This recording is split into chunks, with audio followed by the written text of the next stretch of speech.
বৈষম্য বিরোধী ছাত্র আন্দোলনে যারা আহত হয়েছেন তাদের বিনামূল্যে চিকিৎসার ব্যবস্থা করা হবে এবং যাবতীয় চিকিৎসা ব্যয় সরকার বহন করবে।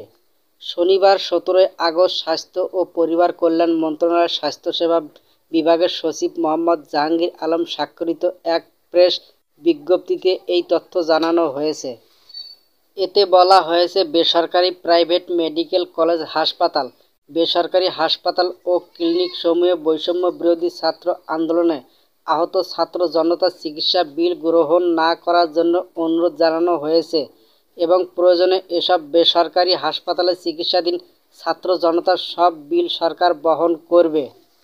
বিজ্ঞপ্তিতে আরও বলা হয়েছে, বৈষম্য বিরোধী ছাত্র আন্দোলনে হতাহতের ব্যাপারে অনুসন্ধান করতে স্বাস্থ্য ও পরিবার কল্যাণ মন্ত্রণালয় ইতিমধ্যে একটি কমিটি গঠন করা হয়েছে। এই কমিটির সদস্যগণ তাদের কর্মপন্থা নির্ধারণ করতে আগামীকাল রোববার একটি বৈঠক মিলিত হবেন। চট্টগ্রাম 11 আসনের সাবেক সংসদ সদস্য এম এ লতিফের 3 দিনের রিমান্ড মঞ্জুর করেছেন আদালত।